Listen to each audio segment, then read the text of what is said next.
उस मंदिर पर तेरा मकबरा बनेगा। ये सिर बस दो ही लोगों के सामने झुकता है, एक मेरी माँ और दूसरे मेरे महादेव। हाय फ्रेंड्स, मैं हूं मानव। वेलकम टू मूवी शो भी करते हैं आपस में पदरसा नमस्कार। क्या हाल चाल है? सब कुछ बढ़िया है। देखो, इंडिया एक फ्लरिशिंग सा ही नेशन रहा है शुरू से, और ये जो नेशन था ना, कहीं ना कहीं थोड़ा थोड़ा स्टेट वाइज ज्यादा ऑपरेट करता था। हम वन नेशन बहुत बाद में बने, 1947 के अंदर एक इंडिया की आइडेंटिटी आई। और ये बहुत ज्यादा जरूरी हो जाता है कि जब 700 सदी से लेके 1947 तक हमारे पे जो इन्वेजन हुई, उसका सिर्फ एक ही कारण था कि हम लोग अपनी स्टेट्स को प्रोटेक्ट करते थे, हम अपने एम्पायर्स को प्रोटेक्ट करते थे, लेकिन हम एक इंडिया को प्रोटेक्ट नहीं करते थे। ये ट्रूथ है।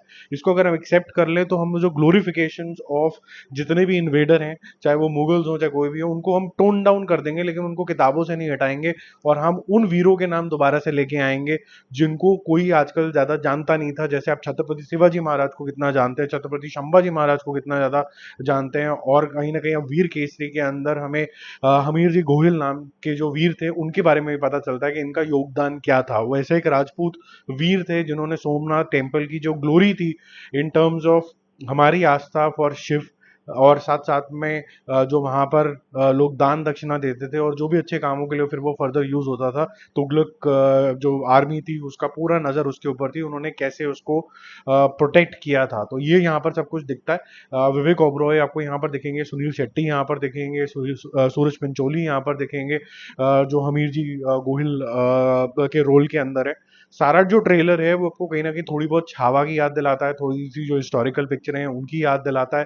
बीच में आकांक्षा का भी एक छोटा सा ग्लिम्स आता है as I think love interest, वो थोड़ा सा ट्रेलर को हल्का सा कमजोर बनाता है। बट लार्जली ट्रेलर के अंदर मैं बोलूंगा एक थोड़ी सी फिनेस है, जो कलर ग्रेडिंग से ले लीजिए, सिनेमेटोग्राफी ले लीजिए, और जो आजकल की भावना है कि कहीं ना कहीं हम हिंदूज जो हैं वो अपने रिलीजन को लेकर और ज्यादा प्राउड फील होने लग गए हैं, हम अपनी सभ्यता को दोबारा से याद कर रहे हैं, हम क्लोजर टू अपने भगवान जाते चले जा रहे हैं और उसको हर रोज सेलिब्रेट करते हैं।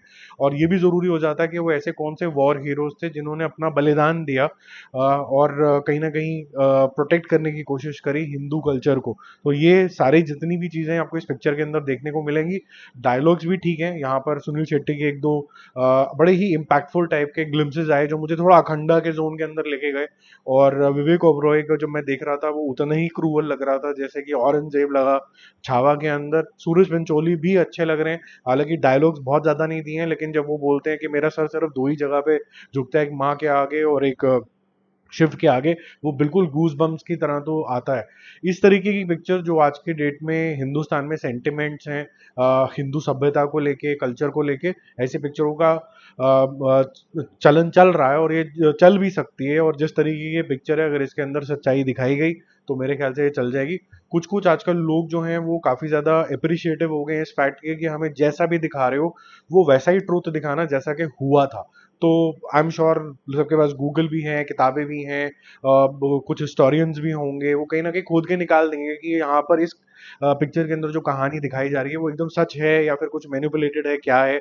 वो सब चीजें भी यहाँ पर सामने आएंगी। लेकिन यहाँ पर इंपॉर्टेंट चीज हो जाती है कि जज्बात क्या है। जब यहाँ पर गुजरात के सोमनाथ टेम्पल के ऊपर अटैक हुआ था तो एक वीर योद्धा आया था और उसने किस तरीके से बाकी लोगों को भी प्रेरणा दी थी, ये एक इंपॉर्टेंट मैटर हो जाता है। अगर ये प्रेरणा वैसी रही तो मेरे ख्याल से ये जो लोग हैं जो हिस्ट्री को हिस्ट्री की तरह ही देखना चाहते हैं, बिल्कुल भी मैनिपुलेट होना नहीं देना चाहते, वो फिर भी इस फिल्मी रूपांतर से ओके हो जाएंगे, मुझे ऐसा लगता है। हालांकि मुझे इसके कंटेंट के बारे में ज्यादा पता नहीं कि हिस्टोरिकली क्या हुआ था एग्जैक्टली और क्या इसके अंदर दिखाया जाएगा, but I am just raising this point क्योंकि केसरी के टाइम पे भी, केसरी 2 चैप्टर 2 के बारे में भी यही बोला गया था कि बिल्कुल एग्जैक्टली वैसा दिखाओ। बट ओवरऑल बेसिस पे ये ट्रेलर इंप्रेसिव लग रहा है।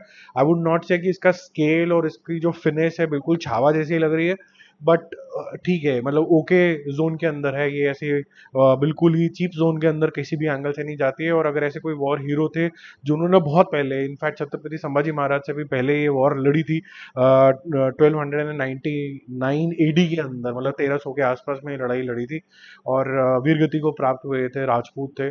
तो हमीर जी गोहिल कौन थे और उनको वीर की उपाधि दी गई थी और उनको वीर केसरी भी बोला जाता था, जैसे विकिपीडिया हमें बता रहा है। ज्यादा तो हमें भी नहीं पता, जो पिक्चर में जाके हमें समझ में आएगा। अब दूसरी चीज ये है कि अगर मैं सिर्फ इसको एज अ सिनेमा देखूं और एज एन एक्टिंग के पर्सपेक्टिव से देखूं तो विवेक ओबरॉय की एक्टिंग बहुत अच्छी लग रही है, सुनील शेट्टी की बहुत अच्छी लग रही है, दोनों अच्छे आर्टिस्ट हैं। सूरज पंचोली का जो रोड ब्लॉक लगा because of whatever cases on him, और he has always maintained that कि मेरा कुछ नहीं था, जो भी था, मतलब आई डोंट नो, हमें उसमें पढ़ना भी नहीं है। बट ये मेरे ख्याल से पिक्चर अगर चल गई बाई चांस, तो ये बहुत बड़ा इमेज करेक्शन का काम करेगी, बहुत बड़ा इमेज करेक्शन का काम करेगी। आपको भी अगर लगता है तो ज़रा कमेंट करना है इस टॉपिक के ऊपर कि ये इमेज करेक्शन का काम कितना बड़ा कर जाएगी अगर ये पिक्चर चल गई और लोगों को मन में बस गई। और जितने भी गुजराती लोग हैं वो तो लोग देखने की कोशिश करेंगे, और जितने भी पेट्रियाटिक लोग हैं और जो भी हिंदू समाज को थोड़ा सा भी मानते हैं वो जानना चाहेंगे कि क्या हुआ था और कैसे टेम्पल की जो आस्था है, उसका जो ग्लोरी है, उसको प्रोटेक्ट किया गया था। आपको कैसा लगा ट्रेलर देख के बताना। बाकी जल्दी मिलते हैं रिव्यूज और अपडेट्स के साथ। Stay connected, bye bye.